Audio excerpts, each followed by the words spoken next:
Shalom, shalom, shalom. Je suis l'apôtre Maman Dédé. J'espère que vous allez bien. Ah, hello. Je ne sais pas là dans quel pays vous vous trouvez. Comment est-ce qu'on dit salut là-bas? Je vous salue dans le nom de Jésus et je vous bénis par la puissance du Saint-Esprit. Aujourd'hui, je viens encore parler aux parents conscients. Je ne sais pas pourquoi ça bouillonne dans mon esprit, mais je sens cette envie de parler aux parents selon le cœur de Dieu, de parler aux parents qui aiment le Seigneur, de parler aux parents que Dieu aime, des parents dont les noms sont inscrits dans le livre de vie. C'est comme ça que j'appelle ces parents les parents responsables, ceux qui prennent la responsabilité de prier pour leurs enfants, d'intercéder pour leurs enfants. Ce sont des parents bénis. Je vais d'abord prier que le sang de Jésus couvre mon corps, mon âme, mon esprit et tous ceux qui vont suivre cette vidéo, les appareils, l'environnement, le réseau, tout ce que nous utilisons, que nous soyons tous cachés dans le sang de Jésus, que le Seigneur m'utilise pour parler à un parent, pour réveiller l'esprit d'un parent et pour délivrer une famille. Dans le nom de Jésus, je dis Amen, Amen, Amen. Yes, you are the Lord. Most High, yes, you are the Lord. Most High. Est-ce que tu peux lever tes mains là où tu es et adorer le Seigneur et dire à Dieu que oui, tu es le Dieu très haut, oui, tu es le Dieu tout-puissant, oui, tu es le Dieu des dieux, le Dieu de notre Seigneur Jésus-Christ de Nazareth, que ton nom soit célébré. Nous venons t'adorer encore ce jour, Seigneur, ce jour que tu as fait, que ton nom soit élevé dans les cieux et sur la terre. Au nom de Jésus, je dis Amen. Aujourd'hui, je viens vous parler d'un thème très important. Je vous parle de vos enfants. Je vais parler à un parent. Je parle à un être humain. Parce que nous sommes tous nés d'une femme et d'un homme. Nous avons tous été engendrés et enfantés. Il n'y a que Jésus-Christ de Nazareth, seul, qui a été enfanté. C'est pour ça que dans Genèse 3, le verset 15, Dieu a donné la prophétie à Adam et Ève. Et je crois que c'était aussi au serpent que la descendance de la femme devait écraser la tête du serpent. Il n'a pas dit que c'est la descendance de l'homme, il a dit de la femme. C'était une façon de dire que Jésus devait être enfanté et non engendré par un homme. Donc tout être humain qui est sur cette terre, bon, c'est vrai qu'il y a des démons en chair, normalement, est engendré par un père, enfanté par une mère. Alléluia. Et quand nous lisons le livre de Jérémie chapitre 1, Dieu dit à Jérémie, « Avant que tu ne sois formé dans le ventre de ta mère, je te connaissais et je t'avais consacré prophète des nations. » Ça veut dire quoi? Ça veut dire que Dieu nous connaît avant que nous soyons entrés dans ce ventre qui nous a accueillis, avant que cette semence qui nous a engendrés n'entre dans ce ventre qui nous a enfantés. Nous existions somewhere quelque part et Dieu nous connaissait. Amen, amen. Aujourd'hui, mon thème, c'est pour réveiller un parent, c'est pour réveiller quelqu'un, pour dire que ta destinée, la destinée d'un être humain, dépend beaucoup plus, le plus souvent, du ventre qu'il a enfanté. Nous sommes en train de faire à l'école d'Esther le programme de la délivrance des enfants. Ça, c'est la deuxième édition de 2023. Délivrance des enfants. Dieu nous a révélé ce programme en 2020. Je vous fais toujours ce témoignage parce que j'avais un enfant qui, à 7 ans, ne parlait pas, à 6 ans, ne parlait pas, qui ne disait que 3 mots, qui a eu franchement beaucoup de retard dans sa scolarité. Et en tant que servant de Dieu, je ne comprenais pas de quoi il était question. Et j'ai commencé à chercher la face de Dieu dans mes moments de prière. Dieu m'a révélé ce programme de prière pour les enfants. Et c'est après avoir fait 2 fois ce programme, 40 jours, parce qu'un programme fait 40 jours fois 2, que j'ai vu la situation de mon enfant se décanter. Et j'ai compris que, il y a quelque chose dans ce programme. C'était venu comme ça parce que j'avais l'habitude de faire des programmes de l'école d'Esther sur des thèmes particuliers. Avant, je faisais des thèmes en général. Et le Seigneur m'avait dit, sois un peu concentré sur un thème. Prends 40 jours pour prier pour un thème et tu verras plus de résultats. Et donc, le faisant, j'avais vu du résultat. Et un jour, comme ça m'est venu, paf, il faut que je prie un peu pour les enfants. Vraiment, c'était venu comme ça. Et j'avais lancé ce programme et j'avais vu le résultat chez moi-même. Et donc, du coup, je l'ai adopté. Et j'ai compris que quand nous nous asseyons pour prier pour un sujet qui nous préoccupe ou nous dérange, Dieu, par sa grâce, va nous écouter et nous exaucer. Donc, le problème souvent, c'est qu'on ne prend pas de la peine pour s'asseoir et prier pour un sujet qui nous dérange. Alléluia. Donc là, nous sommes à la deuxième édition de 2023. Nous avons commencé hier et nous interpellons tous les parents. Vous ne savez pas prier pour votre enfant, venez vous inscrire à ce programme et vous allez apprendre comment prier pour vos enfants. Ce jour, je vais déjà vous faire écouter quelques témoignages des délivrances. Après, je vous parlerai de mon thème. Je disais que la destinée dépend du ventre, le plus souvent, qui t'a enfanté. Mais avant, j'aimerais vous faire écouter des témoignages, avant ou après. Avant, après. Bon, je vous parle à vous de mon thème. Quand je lis ma Bible, ils l'ont vaincu par la parole de leur témoignage. Mais je vous prends d'abord dans la parole de Dieu. Après, je vous fais écouter les témoignages. Merci. Donc, quand je lis ma Bible, pendant qu'on faisait le dernier programme, la première édition de 2023, délivrant des enfants, qu'est-ce que j'ai remarqué dans ce programme? En fait, pas que j'ai remarqué, pendant les méditations, le Seigneur a envoyé une révélation. Et j'étais en train de méditer le livre de Genèse, l'histoire de Jacob, que je suis toujours en train de méditer jusqu'à présent. Une histoire excellente, succulente, que moi j'ai aimée, où on apprend beaucoup de choses dans le livre de Genèse.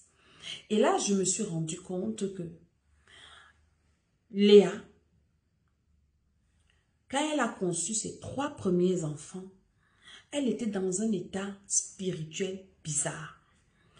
Ta destinée dépend de l'état d'âme que ta génitrice avait quand tu étais dans son ventre. Je ne discute avec personne, c'est dans la Bible. La destinée d'un enfant, d'un être humain, dépend, est influencée par l'état d'âme de sa génitrice, c'est-à-dire du ventre qu'il a enfanté. C'est pour ça que je viens interpeller toutes les jeunes mamans qui n'ont pas encore accouché. Quand tu es enceinte, fais tout pour être bien. Je parle à tous ceux qui ont des femmes enceintes autour d'eux. Tu es un homme, tu as une femme qui est enceinte. Même si tu es le plus méchant du monde, fais l'effort d'être un bon mari. Parce que si tu aimes au moins l'enfant, si tu n'aimes pas la mère, tu vas me dire que tu t'en fous. Comme Jacob n'aimait pas la femme qu'on lui avait donnée. Léa, c'était pas sa femme. Quand vous lisez même la Bible, quand on dit Léa, on ne dit jamais femme de Jacob. Hein? On dit Rachel, femme de Jacob. On ne dit jamais Léa, femme de Jacob. Hein? Donc Léa n'était pas sa femme. Pour Jacob, Léa n'était pas sa femme. Donc il ne l'aimait pas. Et la Bible dit que Dieu vit que Léa n'était pas aimée et il l'a rendue féconde. Et Jacob avait raison de ne pas l'aimer parce que ce n'est pas Léa que lui partait épouser. On lui a donné Léa comme ça, par ruse. Et il l'a prise seulement comme ça. Mais Dieu a eu pitié de Léa. Et alors, je disais à un homme, quand tu enseignes une femme, fais tout pour être gentil avec la femme là. Même si tu ne l'aimes pas. Parce que c'est quand même ton enfant qui est dans son ventre. L'enfant là va souffrir. L'enfant là aura des séquelles. L'enfant là sera mal à cause de ce que tu fais vivre à sa mère. À cause de ce que la mère vit. Je parle maintenant à un parent. Si ta fille vient avec une grossesse, gronde-la le premier jour, deuxième jour. Mais après, encadre-la. Parce que l'enfant qui est dans ce ventre-ci a une destinée. Je l'ai appris dans la Bible. Et quand j'ai commencé à faire le sondage avec les parents avec qui je priais, je me suis rendu compte que c'est vrai. La plupart des parents dont les enfants sont autistes, je suis en train de prier avec eux. Hein. Le Seigneur est en train de les délivrer. Hein. Donc je vous parle avec des preuves à l'appui. Quand j'ai fait ce point de prière avec ces mamans, Les mamans, et je leur ai demandé de voir chaque grossesse que le Seigneur, par sa grâce, les rappelle. L'état d'âme qu'elles avaient pendant ces grossesses-là. La plupart me disent, oui, c'était une période où j'étais trop mal, le père m'avait abandonné, le père ne me parlait plus, le père ceci, j'étais abandonnée, j'étais stressée, et ça a joué sur l'enfant. Et l'enfant, il naît avec des problèmes physiques, des problèmes psychiques, des problèmes spirituels. Et franchement, parfois, nous reprochons des choses à nos enfants dont nous-mêmes nous sommes l'auteur de ces choses. C'est pour ça que je viens parler à un parent conscient. Nous avons tellement de travail. Si tu as déjà des enfants, tu n'as plus le temps de faire des problèmes inutiles parce que tu as du travail. Il faut rattraper les destinées de ces enfants-là par la prière. Et à l'école Esther, nous enseignons ça pas à pas. Il y a des mamans, quand elles étaient enceintes, passaient le temps à maudire les enfants qui sont dans le ventre parce que l'enfant est venu gâter sa relation, gâter sa vie, peut-être faire arrêter l'école, peut-être les parents ont commencé à te détester, à te maltraiter. Mais ce n'est pas, ce n'est pas la faute de l'enfant puisque l'enfant n'a pas demandé à venir au monde. C'est nous, le parent, nous, la mère, nous sommes allés chercher l'enfant. Là, nous sommes allés chercher. Alléluia. Je vais vous amener dans la parole de Dieu pour illustrer ce que je suis en train de vouloir vous faire comprendre au nom de Jésus. Allons-y dans le livre de Genèse, chapitre 29. Vous savez, à l'école Esther, nous travaillons avec la parole de Dieu. Maman Lédée, c'est une servante de Dieu. Et alors, je vais vous donner toujours des conseils sur la base de la parole de Dieu. Genèse, chapitre 29. Genèse, c'est le premier livre de la Bible. Alléluia. À partir du verset 31 au verset 35. Là, ce sont les 4 premières maternités de Léa. Genèse 29, 31 à 35. Il est écrit, « L'Éternel vit que Léa n'était pas aimée. » Léa n'était pas aimée. Si Dieu dit quelque chose, ça veut dire que c'est ça. Une femme qui n'est pas aimée est comment? Je m'arrête d'abord là.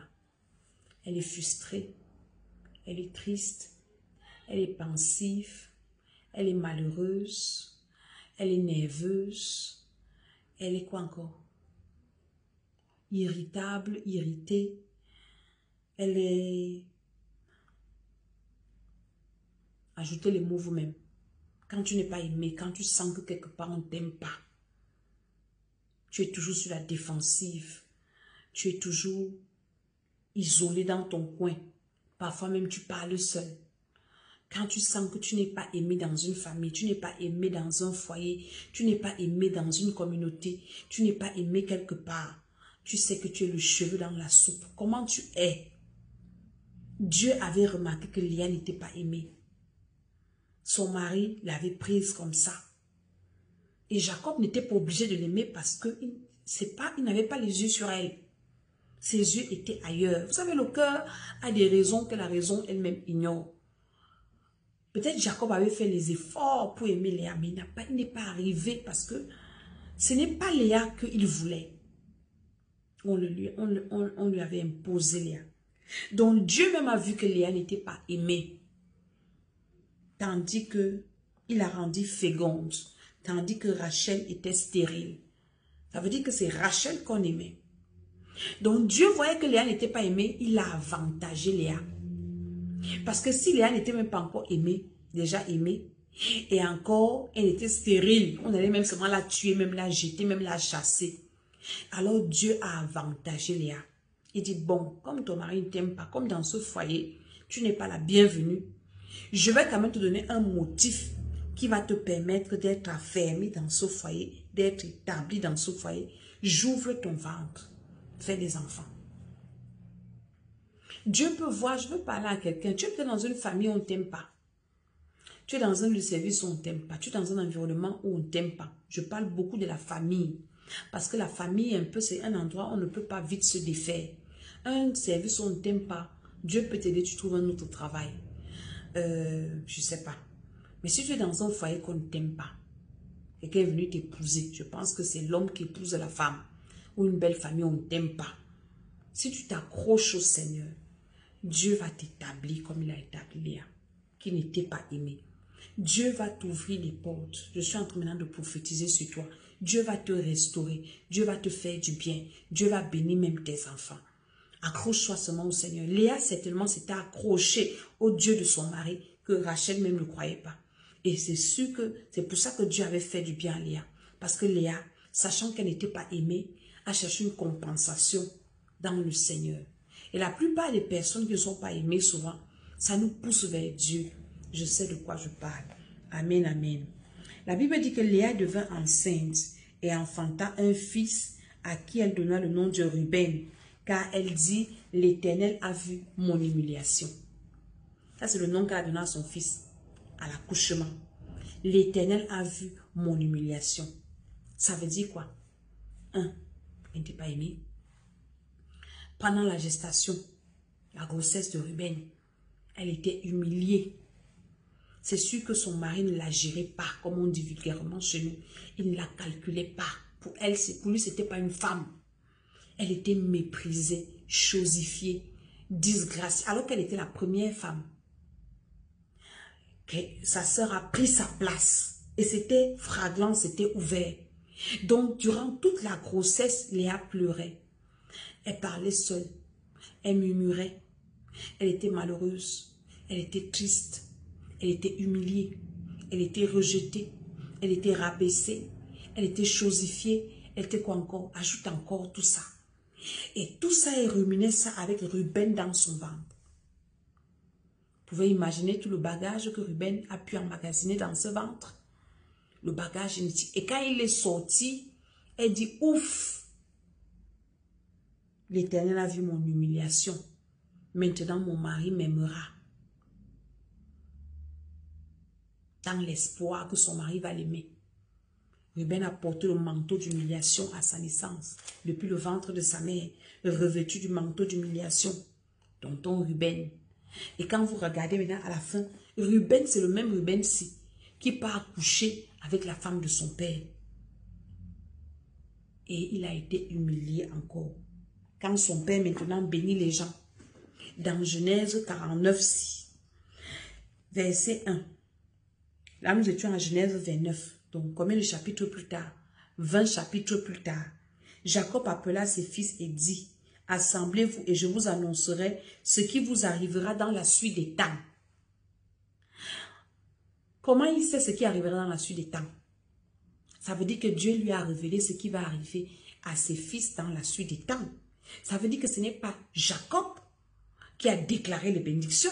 Ça veut dire que les bénédictions que Jacob a déclarées sont des révélations de Dieu. Je vous annoncerai ce qui arrivera dans la suite des temps.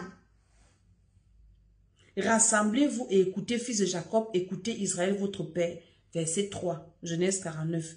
Ruben, toi mon premier-né, ma force et les prémices de ma vigueur, supérieur en dignité et supérieur en puissance. Ça veut dire que Ruben n'était pas moindre. Ruben était un homme fort. C'était un homme puissant. C'était un homme élevé en dignité. C'est ce que son père dit. Un homme élevé en force. Il continue, impétueux comme les eaux. Tu n'auras pas la prééminence. Donc malgré ton éloquence, Ruben, malgré ta dignité, Ruben, malgré ta force, Ruben, tu n'auras pas la prééminence. Car tu es monté sur la couche de ton père et tu as souillé ma couche en y montant. Donc il fallait seulement quelque chose pour ramener Ruben dans l'humiliation.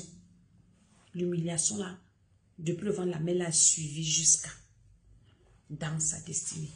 Ces générations. Est-ce que vous voulez que je continue? Faisons attention quand nous sommes enceintes. Et si nous avons déjà accouché, c'est possible de rattraper ça. C'est dans la prière. Et c'est ce que Maman Dédé enseigne dans ce programme. Si j'ai commencé hier avec ceux qui prient, comment est-ce qu'on peut rattraper les destinées de nos enfants? Quand nous-mêmes nous avons mess up là, comme nous-mêmes nous avons, le diable nous a utilisé là par nos humeurs à la con, inconsciemment, nous avons maudit les destinées de nos enfants. Nous pouvons les rattraper par la grâce du Saint-Esprit au nom de Jésus. Je reviens dans Genèse 29, maintenant chapitre 33. Elle dit croyait que son mari allait l'aimer. Elle tombe encore enceinte parce que Dieu l'a rendue féconde. Elle devint encore enceinte et enfanta un fils et elle dit, l'Éternel a entendu que je n'étais pas aimée, il m'a aussi accordé celui-ci. Elle donna le nom de Siméon. Ça veut dire que le manque d'amour a continué même dans la grossesse de Siméon. Qu'est-ce que Siméon est devenu? Une personne qu'on n'aime pas. À la fin, elle devient violente. C'est-à-dire que quand le manque d'amour persiste, parce qu'au début tu supplies, au début tu commandes l'amour, donc au niveau de Ruben, elle est au niveau de commander l'amour de son mari, de supplier. Elle pensait qu'il pouvait l'aimer quand elle a accouché Ruben, mais ça n'a pas changé. Le manque d'amour a persisté. Quand tu es dans un état où tu sais qu'on ne va pas t'aimer, tu deviens rebelle, tu deviens violent, tu ne réponds plus de tes actes, tu t'en fous. Et c'est là, à ce niveau, que Léa est arrivée. Quand elle accouche Siméon, elle dit, l'Éternel a vu que je n'étais pas aimée, il m'a aussi accordé celui-ci. Et elle donnait le nom de Siméon. Continuons avec Lévi parce que dans la bénédiction, le Père a assemblé Siméon et Lévi. Verset 34. Elle devint encore enceinte et enfanta un fils et elle dit, pour cette fois, mon mari s'attachera à moi car je lui ai enfanté 3 fils. C'est pourquoi elle donna le nom de Lévi. Donc jusque-là, elle espérait que son mari allait la guetter. Il venait seulement coucher avec elle. Dieu permettait, elle accouchait, il s'en fout. Écoutons maintenant les bénédictions. Verset 4 de Genèse 49. Siméon et Lévi. Il associe les deux. Son frère. Ça veut dire que conçu, enfanté, sous la même humeur de leur mère. Leurs glaives sont des instruments de violence. Que mon âme n'entre point dans leur conciliabule, que mon esprit ne s'unisse point à leur assemblée, car dans leur colère, ils ont tué les hommes, et dans leur méchanceté, ils ont coupé les jarrets de taureaux. Ce manque d'amour-là a rendu Léa méchante, dure, et ça a contaminé ses fils. Quand vous allez dans Genèse, je pense 35, 34. 34, voilà. Siméon et Lévi sont allés tuer tout un peuple qui avait déshonoré leur sœur. Tuer les hommes, tuer et couper les jarrets des chevaux. Pourquoi? Parce que quelqu'un avait couché avec leur sœur. Ils ont tué tout un peuple. Leur père a dit que vous me rendez odieux à ce peuple, ils vont me tuer, je n'ai même pas la force. Siméon et Lévi, quand ils étaient dans le ventre, leur mère était comment? Colérique, mal aimée, méchante, parce qu'elle devenait même jalouse de sa soeur, qui n'avait pas accouché, mais elle avait tous les soins qu'il fallait. Je finis par le 4e, et je vais vous faire écouter les témoignages. Verset 35 de Genèse 29. Elle devint encore enceinte, et enfanta un fils. Cette fois, elle dit, cette fois, je louerai l'Éternel, et c'est pourquoi elle donna le nom de Judas et elle cessa d'enfanter. Qu'est-ce qui s'est passé dans la vie de Léa? Léa a certainement compris que ça ne sert à rien d'espérer l'amour de mon mari. Ça ne sert à rien de commander son amour. Ça ne sert à rien d'être en colère, d'être méchante, d'être violente. Ça ne sert à rien. Mieux je loue Dieu. Mieux j'ouvre mon cœur au Seigneur. Mieux je m'adonne à Dieu. Mieux j'aime Dieu. Parce que Dieu m'aime. Voilà l'autre qui est aimé, qui n'a pas d'enfant. Moi, je ne suis pas aimée. Dieu me rend féconde. Pourquoi je suis ingrate? Seigneur, je te loue. Le 4e enfant, si. Elle donnait le nom de Judas. Elle dit, je louerai l'Éternel. Est-ce qu'on peut louer l'Éternel dans la tristesse? Léa a fait passer sa tristesse. Léa a fait passer son amertume. Léa a fait passer ses mauvais souvenirs. Elle s'est concentrée sur Dieu. Elle a donné à son fils le nom de Judas. Regardez-moi la bénédiction de Judas. Verset 8 de Genèse 49. Judas. Judas qui est né dans la louange, dans la célébration, dans la joie, dans le bonheur. Le bonheur de Léa à cette époque, elle a compris que ça ne devait pas venir de son mari, mais de l'Éternel. Et regardez sa bénédiction, la destinée de Judas. Judas, tu recevras des hommages de tes frères. Il est le quatrième. Ses trois grands frères. Aucune bonne chose n'est sortie de d'eux. Ce n'est qu'à Judas que ça commence. Ses trois grands frères, merci. Judas, tu recevras des hommages de tes frères. Ta main sera sur la nuque de tes ennemis. La bénédiction vraie commence chez Judas ici. L'autre, c'était l'humiliation. L'autre, on maudissait la colère. On enlevait ce qui était mal, la méchanceté. Mais ici, on célèbre, on le bénit. Ta main sera sur la nuque de tes ennemis. Les fils de ton père se prosterneront devant toi. Pourquoi? Parce que Léa a compris que ma joie vient de Dieu. Que mon mari m'aime ou il ne m'aime pas. Je loue Dieu. Je célèbre Dieu. Les fils de ton père se prosterneront devant toi. Judas est un jeune lion. Tu reviens du carnage, mon fils. Il ploie les genoux. Il se couche comme un lion, comme une lionne qui le fera lever. Écoutez, la bénédiction est longue, hein? Le sceptre ne s'éloignera point de Judas, ni le bâton souverain d'entre ses pieds, jusqu'à ce que vienne le Shiloh et que les peuples lui obéissent. Il attache à la vigne son âne et au meilleur cep le petit de son ânesse. Il lave dans le vin son vêtement et dans le sang des raisins de manteau. Dans le sang des raisins son manteau. Il a les yeux rouges du vin et les dents blanches de lait. Tout ça, seulement pour Judas. Pourquoi? Quand il était dans le ventre, sa mère louait Dieu. Sa mère était heureuse. Tu as fait 7 enfants pendant les 7 grossesses là. Regarde un peu la vie de chacun. Que le Saint-Esprit te ramène ça. Tu vas comprendre que tu as joué un mauvais rôle dans la destinée des enfants que tu te plains aujourd'hui. Est-ce que vous comprenez? Si tu as fini maintenant de gâter la vie de ton enfant, de tes enfants comme ça, tu peux rattraper ça. Tu peux revenir dessus dans la prière et c'est l'objet de notre programme de délivrance des enfants que nous avons commencé hier. Tu peux venir t'inscrire. Alléluia. Je vais te faire maintenant écouter quelques témoignages. Chaque vidéo, par la grâce de Dieu, je viendrai te faire écouter les témoignages. Je vais commencer par une maman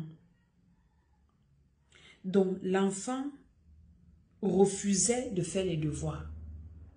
Et la maman était dépassée. Elle était venue, c'est sa grand-mère d'abord qui m'avait parlé. Que j'ai ma fille, maman t'aider. Ma petite fille ne veut plus faire les devoirs. Ma petite fille est déjà bizarre. On a déjà fait, parfois la maman crie et tout et tout. Je dis que la maman vient dans mes programmes. Elle a commencé à venir aux veillées de prière à Paris ici. On a veillé de prière vendredi, le 28 avril. Hein. On a changé d'adresse. Nous serons à Juvisy, sur Orge, à l'église. Je vais vous mettre l'adresse en commentaire. On n'est plus à Palaiseau. On est déjà à Juvigny sur Orge. Là-bas qu'on va faire la vie de prière. Et alors, je dis à la maman, viens. Elle est venue avec l'enfant pendant les veillées. Elle est venue avec l'enfant à la retraite spirituelle. Et je lui ai dit, on doit suivre cet enfant. Il faut venir au programme de délivrance des enfants. Elle dit, sa fille est comme celle dans les nuages. Sa fille, elle ne suit pas les choses de Dieu, ainsi de suite, et patati et patata. Et je lui ai dit, viens, on va prier. Elle est venue à ce programme de prière, le dernier là. Écoutez son témoignage. Jésus-Christ est super et merveilleux. Bonjour maman Dédé, je rends grâce et gloire à Dieu pour le programme de la délivrance des enfants. Ma fille, pendant plus d'une année, elle ne voulait plus travailler. Pendant plus d'une année, elle ne voulait plus faire ses devoirs. Elle ne voulait plus écrire ses leçons pendant plus d'une année. Et non seulement ça, elle ne m'écoutait pas. Elle ne voulait pas obéir. Quoi que je puisse lui demander, c'était des refus, toujours à me vouloir contre tout ce que je lui dis, comme si on était en guerre. C'était vraiment très compliqué. Donc pendant plus d'une année, quand elle rentrait, elle finissait l'école et qu'elle rentrait à la maison et que je lui demandais de se mettre au travail, donc d'aller travailler, de faire ses devoirs, de faire ses leçons, elle ne voulait pas. C'était un refus catégorique. Et quand je lui ai demandé ça, elle allait vaquer à ses occupations. Et j'avais l'impression qu'à chaque fois que j'ai mentionné les mots « va travailler, va te mettre au travail, va faire tes devoirs », c'est comme si je disais les mots pour qu'elle fasse l'inverse. Les mots qui faisaient qu'elle ne se mettrait justement pas au travail. Et cela, ça a duré plus d'une année. Donc, je me suis retrouvée à toujours être énervée, à crier, à gueuler. Pendant plus d'une année, c'était devenu très lourd, très pénible, très pesant. L'atmosphère et l'énergie à la maison étaient très désagréables. Et ça se sentait. La rentrée de septembre 2022, rebelote. Elle ne voulait toujours pas se remettre au travail. Je me suis retrouvée donc à faire ses devoirs à sa place. Je l'ai fait pendant un temps et puis même en faisant ça, c'était vraiment pas gagné.